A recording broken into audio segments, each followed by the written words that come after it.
Welcome to the first lecture for Chapter 3 on Biology and Behavior. So, in this lecture and in lecture part 2, we're going to look at neurons and how they're specialized for communication. We're going to look at neurotransmitters and how they work within the synapse. We'll look at neurotransmitters, and we'll look at action potentials. As you're reading Chapter 3, take a look at the course outline because there are some parts of the chapter that I am not assigning the reading for and not testing you on. Everything you do and experience is dependent upon the physical processes of your brain and nervous system. Absolutely everything. The human condition is based on the physical processes in your brain and nervous system. I was reading about reductionism the other day and how it can be easy to reduce the human condition to simple chemistry. And I think we need to be cautious about that. I thought about assigning a question about reductionism for our forum, but it's a complicated issue. So, in this chapter, we're really going to look at the basics of how neurons work, how neurotransmitters work, how different parts of the brain work, and then we're going to see how this whole system gives us the human experience. So as we explore neuroscience, we're going to start from the bottom up. We're going to start on a cellular level and build up to put the whole brain and the whole neurological process together. So neurons are the basic building blocks of the nervous system. They're nerve cells. And you find neurons in your brain and your intestinal system. I know. I think it's so bizarre that we have neurons in our intestinal system. So I asked my physician, what the hell? Why are there thinking cells in my intestines? And he explained to me that it's actually a separate neurological system. And I found that quite interesting. I'm still doing some reading on that. But neurons are the basic building blocks of the nervous system. You find these within the brain and within the intestinal system. Just want to show you a quick picture. It's way right here. So we're going to look at the neuron, and this gives you a basic look at what a neuron is. And we're going to talk about the structures and how the neuron works. So, neurons are highly specialized cells that communicate information in electrical and chemical form. They receive messages and they send chemical messages using neurotransmitters. Neurotransmitters are basically hormones, but they're specifically produced by the brain and processed by the brain. So, neurotransmitters are just chemicals that the brain uses to send and receive information and interpret. So neurons receive information, integrate information, and transmit information in the nervous system. So neurons are powered by electrical impulses and communicate with other neurons through chemical signals. We'll look at the electrical process and chemical process of neural function in a little bit. There's 3 basic phases that each neuron experiences. Reception. Chemical messages are received from other neurons, and the neuron then integrates that information and assesses the information from those chemicals. Based on the message sent that has been received, the neuron may or may not transmit neurochemicals to other neurons. It's a lot like a domino effect. While all neurons have the same structure, they vary by function and location in the nervous system. So let me show you my slide. So here, this is a basic motor neuron, and we'll talk about this. Here we have a neuron in the thalamus. The same structures, it just looks different. Same for the cerebellum and the neocortex. So where neurons are located influences their shape and their processing. You have over 1 billion neurons in the nervous system, and these create over 100 trillion connections. I can't even conceive of that number. It's a really big number, but you have a lot of neurons.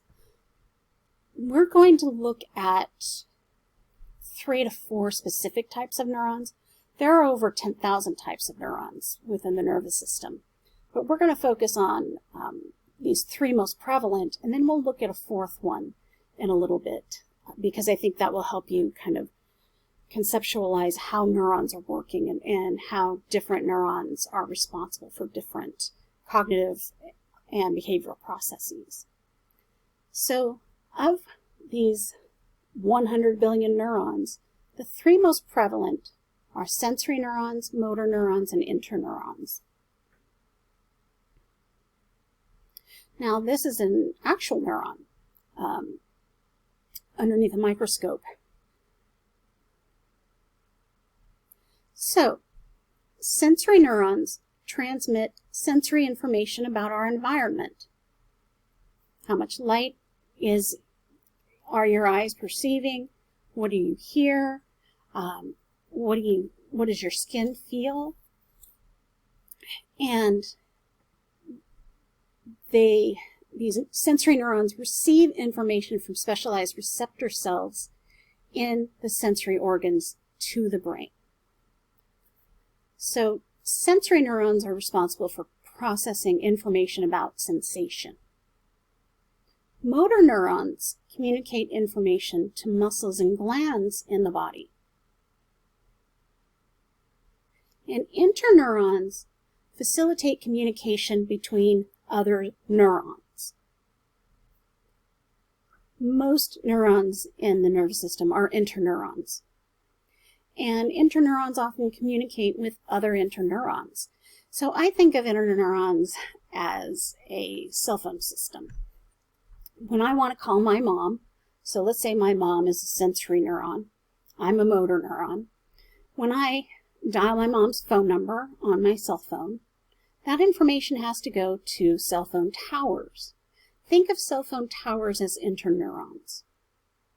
They're facilitating my ability to call my mom on a device.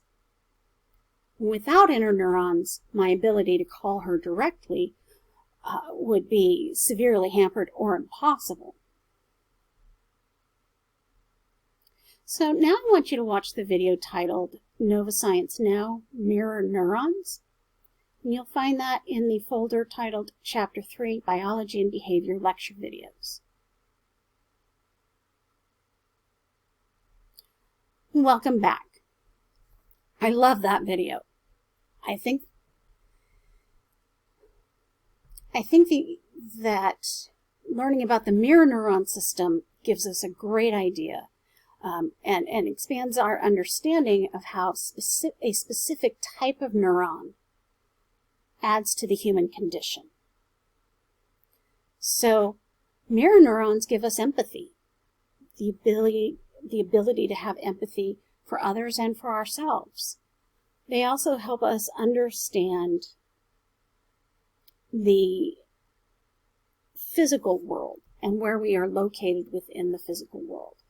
So it's really interesting that the example where you're watching football fans and how excited they get and how excuse me, how physical they get as they're watching a football game.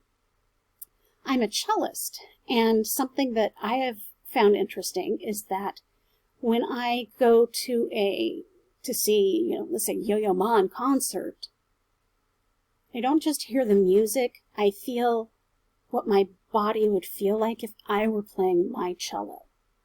And I didn't understand that process until I learned about mirror neurons.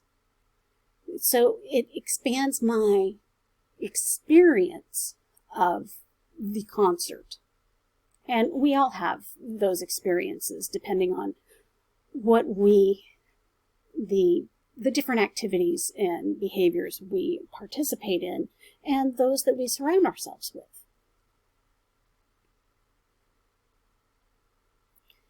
In addition to neurons, you have what are called glial cells. Glial cells do many things, but 4 of the primary things that glial cells do is they provide structural support for neurons. We'll come back to this. So here we have a graphic. We have in pink, you see the neuron, you see capillary, and then you see 3 glial cells. These glial cells are helping to keep this neuron where it needs to be.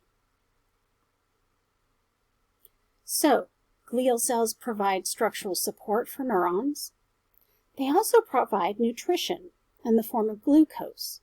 So your brain uses glucose as its energy source. When people go on low carbohydrate diets, they're starving themselves of glucose, and they're starving their brain. So when people go on low carbohydrate diets, typically those first 2 weeks, they can't think very clearly. Their emotions are dysregulated, and they don't really know why. Their brain is being starved of glucose. It doesn't have the energy it needs to process optimally. And so glial cells help provide neurons with glucose. Glial cells also remove cellular waste product.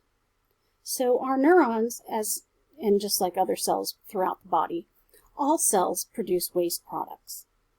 And the body has to clean up those waste products. In the brain, glial cells are responsible for cleaning up neurons' waste products. And then finally, glial cells produce myelin. And myelin is a fatty substance. Let me check my next slide. And we're going to talk more about myelin in a little bit. So now I want you to watch the video titled 2-Minute Neuroscience, the Neuron. You'll find this in Chapter 3, Biology and Behavior lecture videos. Welcome back. I really like the 2-Minute Neuroscience videos. So this video gives you a very quick look at the neuron and how it works. So now let's kind of tease this apart. I'm going to talk about specific structures of the neuron and what they do. The cell body, the soma, contains the nucleus of the neuron. And the nucleus provides energy for the neuron to function. And of course that energy is going to be received from glial cells.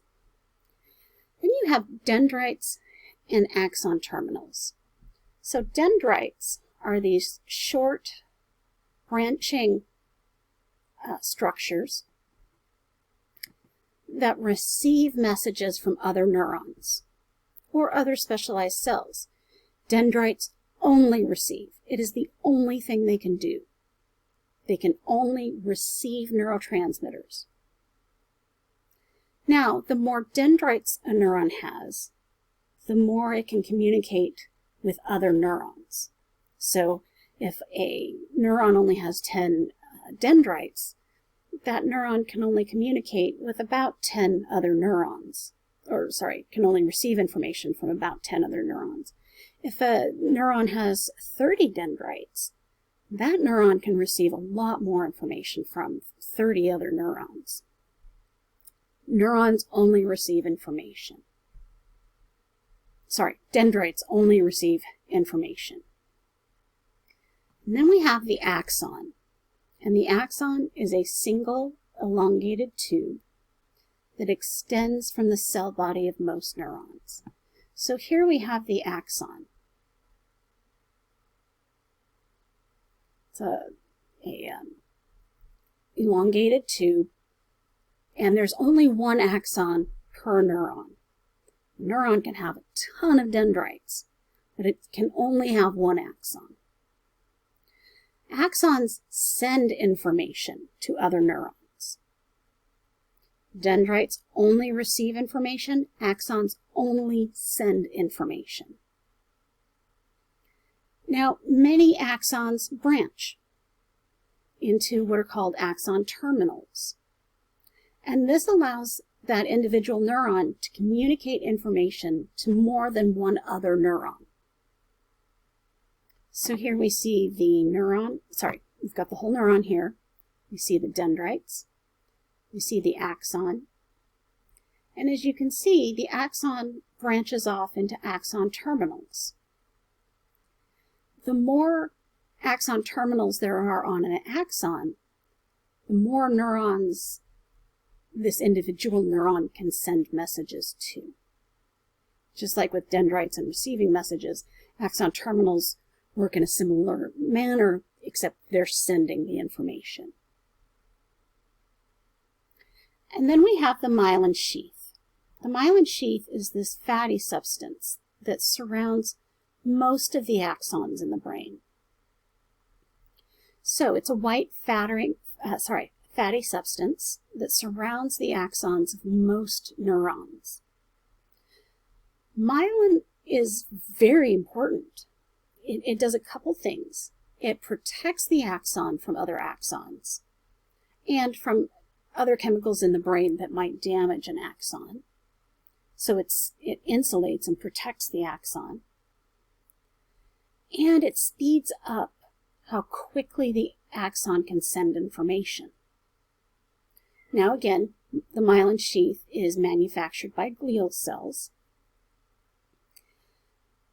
Different myelinated axons communicate at different speeds. So if some myelinated axons will communicate 8 times more quickly than if that neuron was unmyelinated.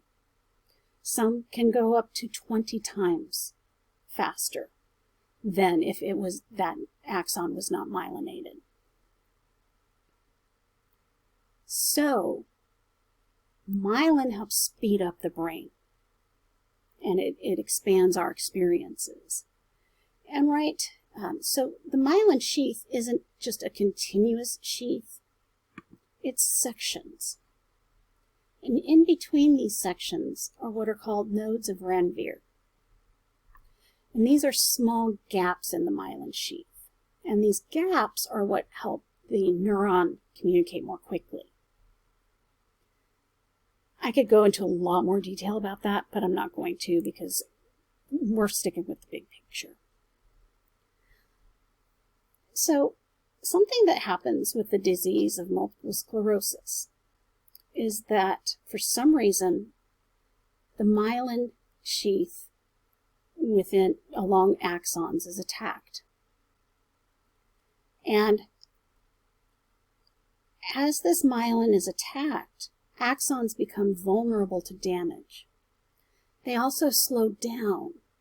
So my grandmother died of MS, and it's a progressive disease. And but what was happening in her brain was that the myelin sheath was being attacked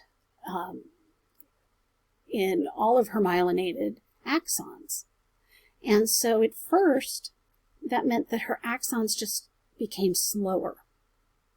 And so the parts of the brain that relied on these myelinated axons slowed down and couldn't process information very quickly anymore. And so her movements became disorganized. When she passed away, she was almost to the point of needing a wheelchair because the areas of her brain necessary for walking and balance had slowed down so significantly that it impaired her physical abilities for walking.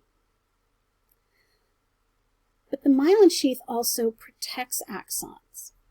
So when the myelin sheath is being attacked, axons are vulnerable to being destroyed. Often they're just broken. So that process of myelin destruction is one of the main reasons we see the symptoms that we see with multiple sclerosis. So now I would like you to watch the Chapter 3 concept video, Neurons and Action Potentials. You will find that in the Chapter 3 Biology and Behavior lecture video file.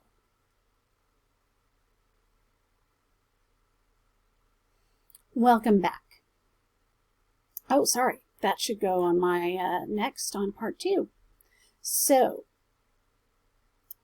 that's the end of Chapter 3, Part 1 lecture, and we will move on to Part 2.